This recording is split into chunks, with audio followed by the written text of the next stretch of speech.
The passages that we're going to be looking at today, I don't have slides for. So if you've brought a paper Bible, like old-fashioned like me and Dave, or if you brought your phone, it will take about 2 seconds to find those passages. While you're finding that, I've got a joke for you. So this burglar breaks into this house, and he's creeping through in the dark, and he gets to the room where the jewelry is, and he's rattling the drawer, and he hears this voice, "Jesus is watching you." He looks around. He's like, "What?" And so he's creeping through the house again, and he goes to the back where the checkbooks are, and he's rummaging through the drawers, and he's, "Jesus is watching you." And he takes his torch, and he turns around, and he sees a parrot. And he goes, "Was that you?" And the parrot goes, "Yeah." So, "What do you mean Jesus is watching me? What's your name?" And the parrot says, "My name's Moses." And the burglar's like, "What kind of idiot calls their parrot Moses?" And the parrot says, "The same kind of idiot that calls their Rottweiler Jesus."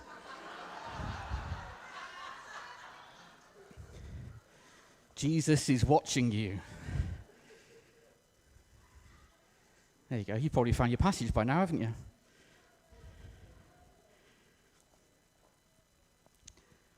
Keep your finger in your passage.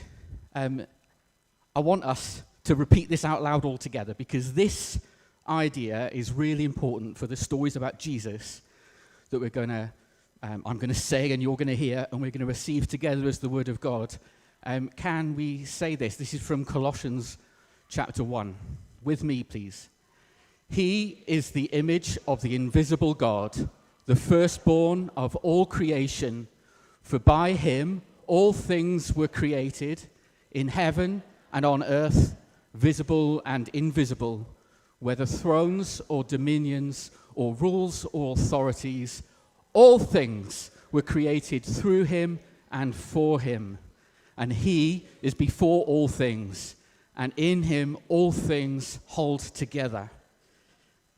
It's true, isn't it? This is Jesus. He is the image of the invisible God. If we were ever struggling to understand what God is like, who do we look to? If we were ever under any kind of question as to how will God treat me, who do we look to? We look to Jesus. He is the image of the invisible God. God is just like Jesus. He's always been just like Jesus. There's never been a time when God was not like Jesus. Mankind hasn't always known this, but now we do. That's from a guy called Brian Zahnd, not me. It sounds clever, so it can't be me. We have 3 short stories about Jesus that we're going to look at together, and I'm going to read the story. You might read it in your own Bible with you to check that I'm not making too much stuff up. I'm going to draw out some key points, and then I'm going to try and show some connections between the 3 stories, because I think God has something to speak to us about today. Is that what you came to church for? Great. Help us, Lord Jesus. So the first story is Jesus calling Levi. In Luke, it's Levi. When you look at the same passage in Matthew, written by Matthew, Matthew says that this is about Matthew. So this is how we know Levi, Matthew, same person, just in case you get a bit confused at all. So later, as Jesus left the town, this is after Jesus has healed the paralyzed man who was let down through the roof, and everybody's seen. Later, as Jesus left the town, he saw a tax collector named Levi sitting at his tax collector's booth. "Follow me and be my disciple," Jesus said to him. So Levi got up and left everything and followed him. And later, Levi held a banquet in his home with Jesus as the guest of honor. Many of Levi's fellow tax collectors and other guests also ate with them, but the Pharisees and their teachers of religious law complained bitterly to Jesus' disciples, "Why do you eat and drink with such scum?" Jesus answered them, "Healthy people don't need a doctor, sick people do. I've come to call not those who think they're righteous, but those who know they are sinners and need to repent." So story 1, the tax collector. The more famous tax collector story is probably Zacchaeus. isn't it? Little guy climbs in a tree, wants to see Jesus, and when he sees Jesus, or rather Jesus sees him and says, Zacchaeus, I'm coming to your house for tea. And that's where we get this idea in the scriptures that tax collectors weren't necessarily very trustworthy people, because it comes out over the course of dinner with Jesus that Zacchaeus has been pocketing a load of change, he's been defrauding the people, and he has his conviction moment, and he says, I'm going to give it all back. I'm going to give it all back. And 4 or 5 times over, I'm going to return it to people. It wasn't just the dishonesty that meant that Jewish people didn't necessarily trust tax collectors. It was compromise and collaboration. It was that after 90 years of Roman oppression, of colonization, the tax collectors were a group of Jews who had made certain compromises with the ruling power and said, even though the Romans are occupying us, it's a job, right? I'm gonna do the job, and maybe I can make a bit more money for my family. Even if you kept to the rules, you were still despised by the Jews because you were partnering and enabling the occupying power, the colonizers. We don't know how Matthew got into this. We don't know that he was willingly oppressing his own people. We don't know that he wasn't in a bind and needed a job. Anyone been in that kind of situation? I just need a job, any job? You are allowed to, this will be interactive, friends. I will reply for you. In the face of an enemy oppressor, people make their choices. A little bit later, when we meet the full roll call of Jesus' disciples, we'll come across Simon the Zealot. And the choice he and his brothers made was to take up arms against the Romans. The choice that Matthew and the tax collectors and others made was to try and make peace with the situation and make the best of a bad lot. We can read back into the Bible all kinds of, shouldn't have done that. But unless you've been in that kind of situation, it's not really very easy to judge the choices that Matthew's made, is it? Have you ever made a choice that seemed good at the time, and then a little bit later realized it's a bit tricky to back out of? Yeah? I can see nods over there. Can you relate? It seemed good at the time. A little bit later, you know better, so you want to do better, but now you look back on that choice and think, ooh, am I compromised? If you've been there, was it really easy to correct? Was it really easy to just go, oh, I'm in the wrong job, I'm going, there's my notice, I'm off? No, I've been there a few times, I think. Just that wrestle of, I remember for me, it was, goodness, when I'm talking about my career at work, I have to give my bio lots of times. I do lots of public speaking, and they want your bio, and I've been saying 15 years ago for a few years now, so I'm not sure how long ago this story is. It's probably back then. I started a debt advice ministry in our church in Coventry. I'd seen that our small church was unusually blessed with people who worked in financial services, and I asked God, what are you doing, God? And so we had a look at what we might do, and we decided, well, look, I think he's leading us to set up a debt advice ministry, which we did.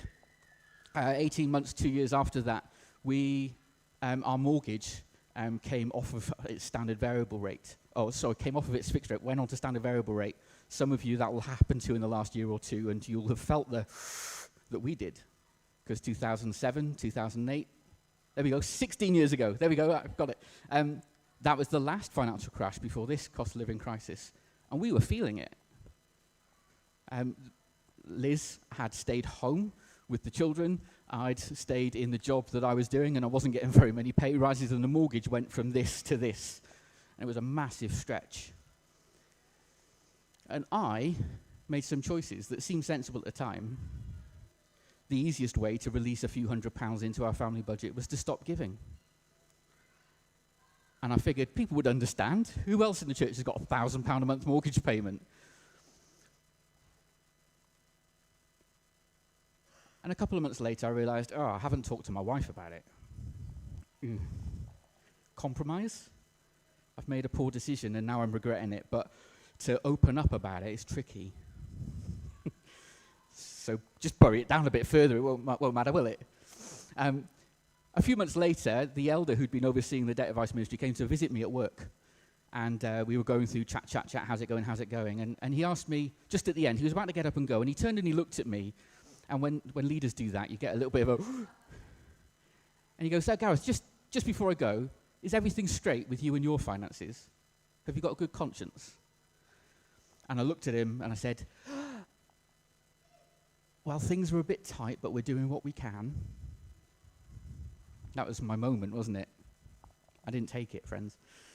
A week later, they're putting together the gift aid forms. You know, the 25p in the pound that if you're a taxpayer, the government pays us when you give us. If you haven't signed a gift aid form, please do. It's great to have free money from the government while they're doing such a thing. They're reconciling the gift aid forms, and the treasurer says, I think there's a mistake. I've stuck the numbers in, and I've got no gift aid for Gareth. And that's when it comes out. The reason there's no gift aid isn't because I haven't signed the form, it's because I haven't put any money in the box for a year. And that wasn't the problem, was it?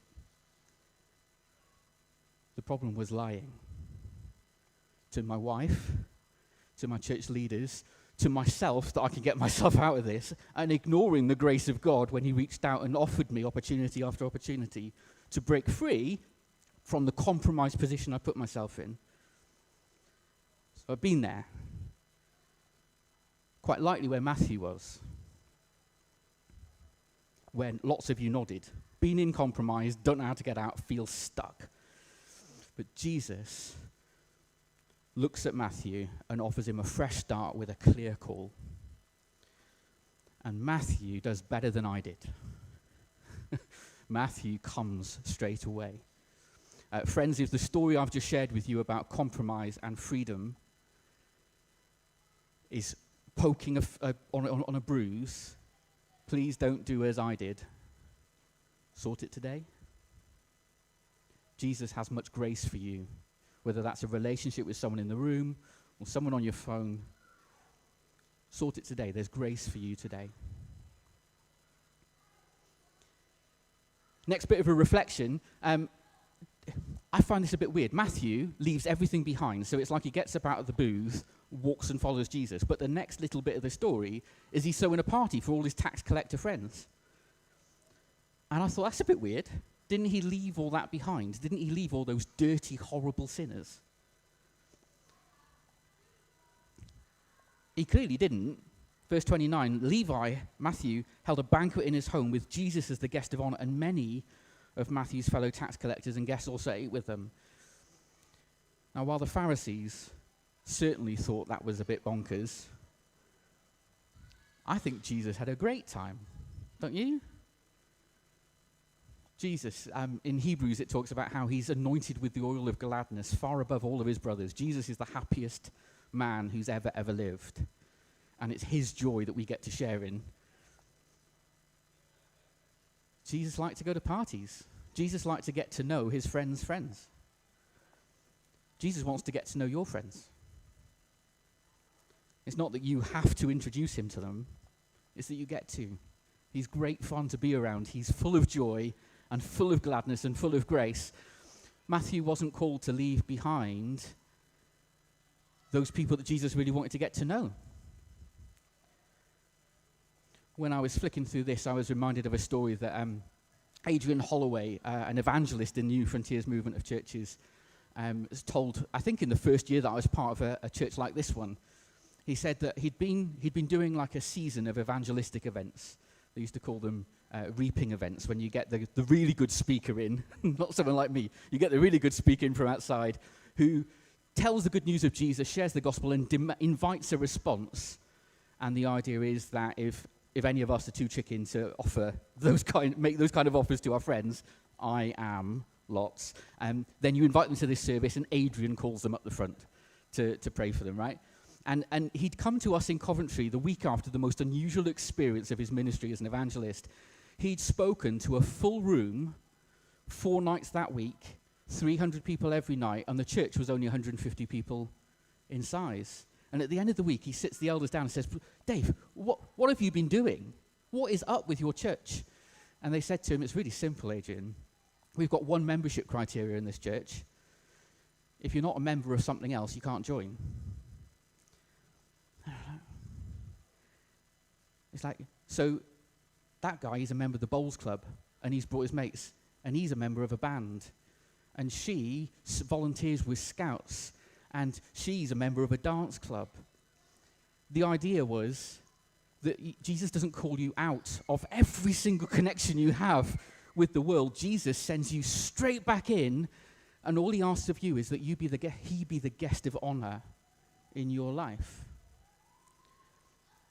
I've been wrestling with this one because for the last 3 and a bit years, I've been working for a Christian charity. So my whole life is spent surrounded with Christians. I'm not singing and dancing about that, because we're all broken.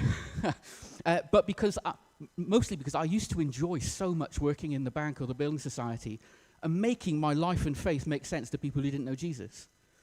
I really enjoyed showing how our faith stands up to reason, how my experience of God is something you need to know, about how my experience of God is not that he's got a great big stick waiting to hit me. He's full of joy and goodness and has given me many, many good gifts and wants to give them to my colleagues.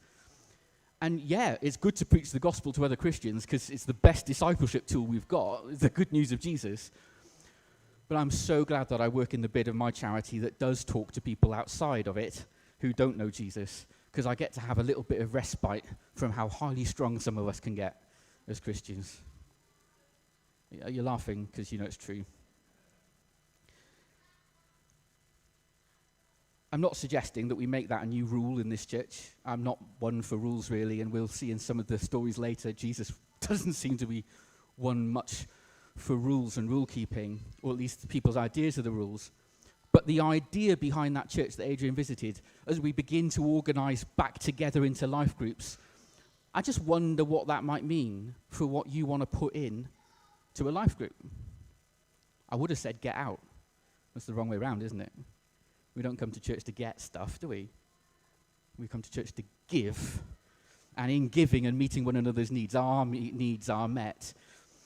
And if you're in a situation like me, I work in a shed in my garden, and I work with Christians, and I come to church with Christians. Well, maybe I could do with meeting some of your friends if you mix with people that don't yet know Jesus. So I'd love to meet some, because I still want to do the making faith make sense. I still want to do the living a joy-filled life even in the midst of difficulties. I still want to do that. I struggle for contact with people that don't know him anymore. Maybe you're in the situation of, I've just got too many friends and I'm not as outgoing as Gareth seems like he is. Well, cool, I might be able to help you out. We could have a party. What if our life groups weren't just doing the same old thing every single week? What if they were full of joy? What if Jesus was the guest of honor at some outrageous parties where all of our friends get together and get to see that Christians are actually quite normal? What if? I'm so excited about us beginning to bring life groups together again. I'm so excited about the life that bubbles up when Christians just draw that little bit closer together, share that little bit more than we get to on a Sunday. Jesus turns up if he's invited as the guest of honor.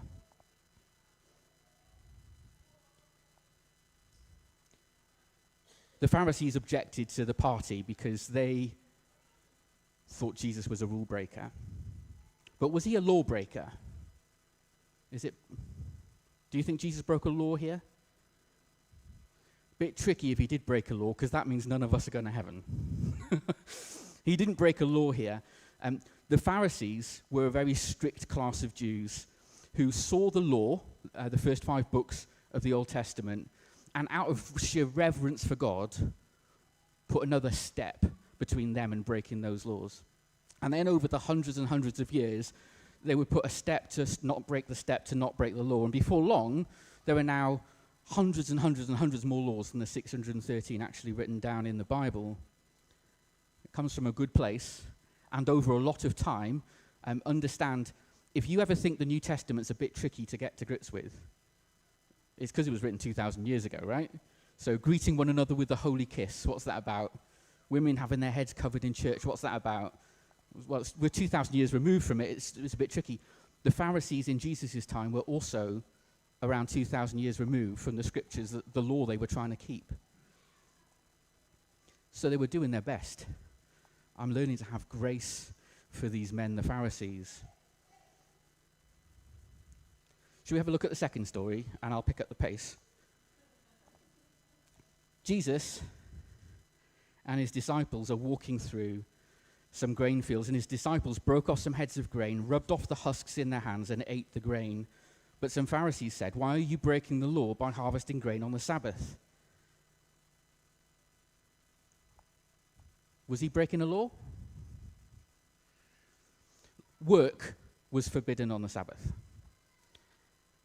But then the law doesn't actually give very many definitions of what work was. It gives lots of definitions about what Sabbath is. Sabbath is to be rest, and Sabbath is to lead to shalom, a day off in the week to replicate the rest that God stepped into on the last day of creation, invited to lead us into shalom, the perfect blessed state, where we have no needs, all our needs are met in God. Jesus didn't break a law here. Grinding grain would have broken a law. Being a baker, making bread, probably tricky to do on a Sabbath day. But all they did was grab some corn, some grain from the side of the field, and understand the law itself drives farmers to leave the edge of their field unharvested for exactly this reason. When people are passing by and they're hungry, they're able to have their needs met. So the law was good. And all they were doing was meeting an immediate need as they were walking from place to place. But the Pharisees said, "Why are you breaking the law by harvesting grain on the Sabbath?" And Jesus points out to them, "Haven't you read in the scriptures what David did when he and his companions were hungry? He went into the house of God and broke the law by eating the sacred loaves of bread that only priests can eat, and he also gave some to his companions. The Son of Man is Lord, even over the Sabbath." The Son of Man, a name Jesus commonly took for himself. I'm not going to get into this story about David too much, apart from that when David went into the temple after 3 days, I'm not quite sure whether he's fleeing an enemy or chasing an enemy, but either which way, him and his men are hungry, and the only bread that they know about is the bread that's on the altar in the temple, which is reserved for the priests. But what the story goes on to show is, why was the bread reserved for priests? The priests were the only class in Israel who were banned from working.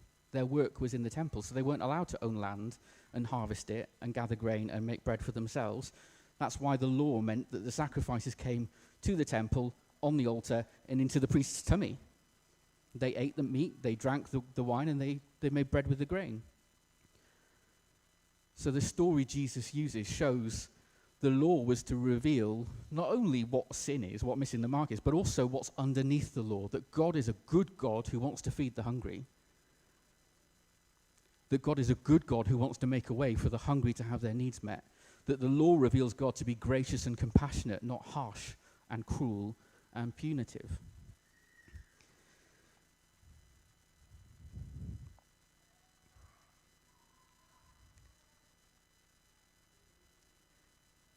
Jesus being Lord of the Sabbath, Jesus invented the Sabbath, didn't he? Because in the beginning was the Word, and the Word was with God, and the Word was God. As I've been reading, I've been finding it really profound to realize that the man stood there speaking to these Pharisees was there at the very beginning, the uncreated one.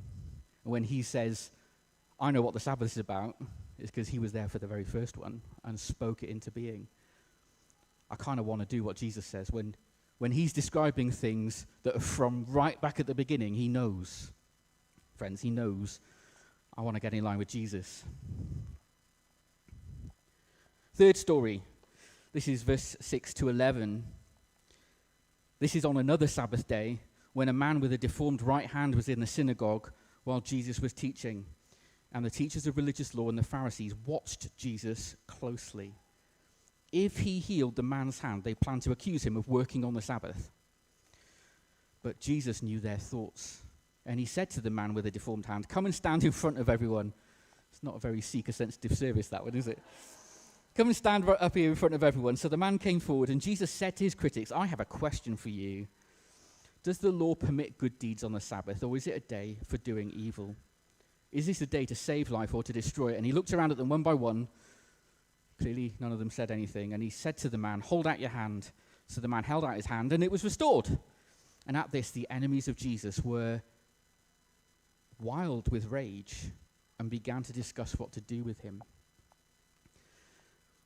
There's something really interesting going on with these Pharisees over these stories.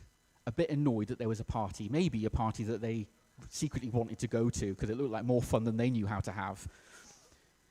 Then what looks to them like Sabbath breaking. That's a bit worse than a raucous party that's got on after hours. What looks like Sabbath breaking, bad. And then Sabbath breaking in the synagogue, like in church, even worse.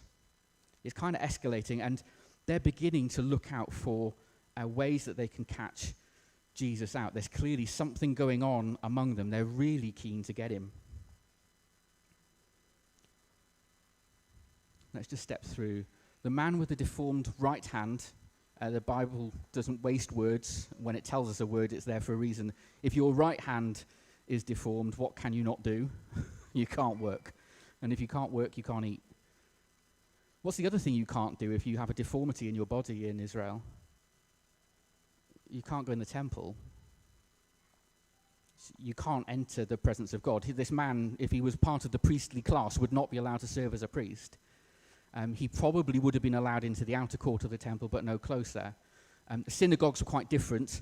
Synagogues were the places that the law was taught. The temple is where the presence is. And so he's allowed to be told about God, and maybe some of his mates help him out with food, but he's not allowed in the presence of God. And Jesus wants to sort both these things out.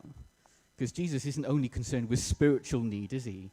He's putting right everything that went wrong because sin came into the world. And that's what the end looks like.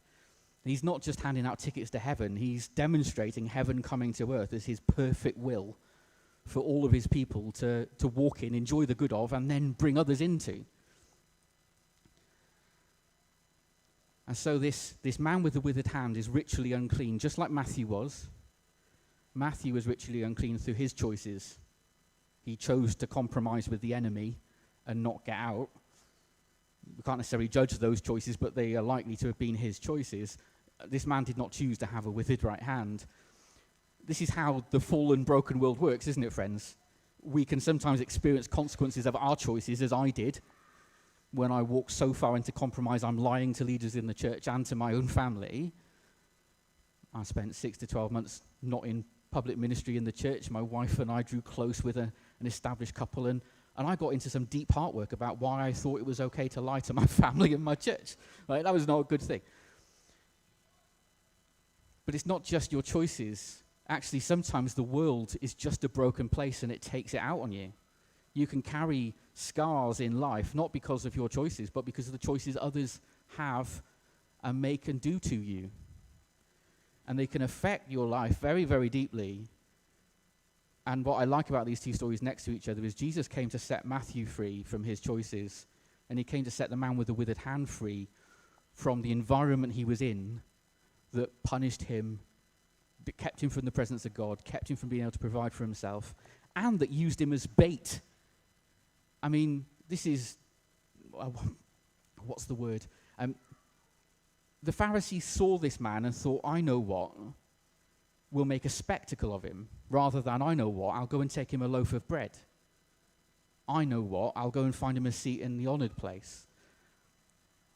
They made a disabled man a spectacle, a pawn in their game with Jesus.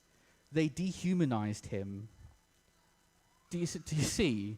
Like, this is how broken the world can get. And I'm describing a thing that's common to man, aren't I? I'm describing a thing that happens today. But Jesus breaks them free from that. He heals the man. He was restored. And this was the point that the enemies of Jesus had the opportunity to go, truly he is the Son of God. But instead they were filled with rage and got on with their plot.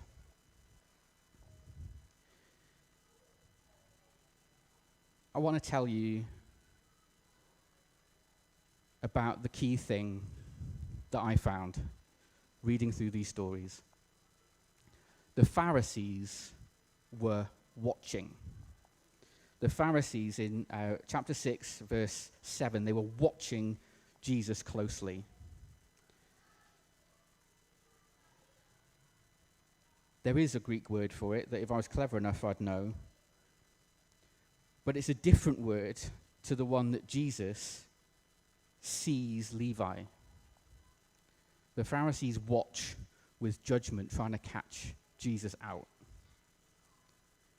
Jesus sees with compassion and sets Matthew free, sets the man with the withered hand free.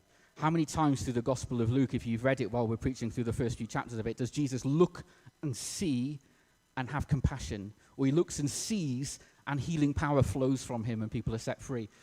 The word used to describe watching is never used of Jesus in the whole New Testament. Jesus doesn't watch, he sees. He looks you in the eye and he doesn't break eye contact with you. He looks you in the eye and he sees right into you and he likes what he sees. He loves what he sees. He died for what he sees. He doesn't look away because you're dirty or broken. He comes closer to you. This is the grace of our God. What the Pharisees made God look like is not what God is like. It's not what God has ever been like. God is always the one who, when he sees you, takes that first step to you and invites you closer to him. He did it by sending Jesus. He's doing it today by calling you to him. He's doing it today by trying to strip down this idea that people are watching. Many of us live our lives as if people are watching us. I live my life watching other people. Comparison. We can either be stuck by it, people are watching me, what will they think? Or I'm watching other people, where do I rank on the list of people? Am I as holy as Dave? Am I a little bit better than Paul? As long as I'm a bit better than Andy, I'll be all right. Like, I've only said 3 of my friends' names. I'm not picking on people. But can any of you relate? Have any of you ever lived your life like that? Comparing yourself to other people, and as long as you're a bit better than the next worst person you know, you're probably okay. Isn't it funny how the line between what's okay for God and what's not is like right behind you? That's okay for me to do, but him, a dirty sinner. I've lived like that, and I still live like that some days, some weeks. Maybe you're on the other side and you aren't comparing yourself with loads of other people, but you are living bound up by the idea that others are comparing you all the time. Like there's a spotlight on your life. Most people have found one of 2 ways to get free from this. 1, stop caring what other people think of you. Thing is, everyone I've met who says that still cares, because they make a point of telling me every single time, I don't care what people think about me. I'm like, well, why are you telling me that then? It doesn't work. There is another way. Rather than living like everybody's watching you, live like God is watching you. I think that's rubbish too, because we've just seen in the scriptures, he doesn't watch with judgment and pent-up hatred to pour it out on you. He sees. He is the God who sees. It's the first name of God that's revealed to us in the scriptures. He was like it in the Old Testament. He's still like it in the New Testament. And he's still like it today. Friends, if you can identify with that, being trapped up by comparing yourself with others, or puffed up by comparing yourself with others, there is freedom available to you today. It's the grace of the God who sees you, who saw Matthew and didn't see sinner, he saw son. He saw the man with the withered hand and saw somebody who was the victim of an unjust society, and he totally turned it upside down on its head. And he saw a broken world, and with every right to judge it, loved it and laid his life down for it. We want to be grace-filled disciples in Open Door Church. The disciple bit, we want to follow Jesus. We want to do what he says. We want to go where he goes. But we're not doing it because he told us to and he's watching. We're doing it because our friend, the guest of honor in our lives, is inviting us onto a joy-filled journey with him, where life is just better in every single way. I'm so grateful for the grace of God that Jesus reveals. And it's not because Jesus is different than the Father, it's because Jesus is exactly like the Father. He is the exact imprint of the invisible God, the one that people struggled to picture, and in order to maybe get to know, created these rules and ideas and laws that just built distance. Jesus stepped right over that distance and shows us what God was always like. We're going to be taking communion very shortly. But what I want to do is just invite you, while I wrestle my microphone off, to take a minute or so in silence and just reflect on, where are you? Are you Matthew, compromised and desperate for a way out? Are you a man with a withered hand, put down by society, maybe even put down by some of our practices in the church, I don't know, looking for freedom? Maybe you're one of his disciples and you're just hungry on the walk. What grace do you need from Jesus this morning that we can look to him for in the cross?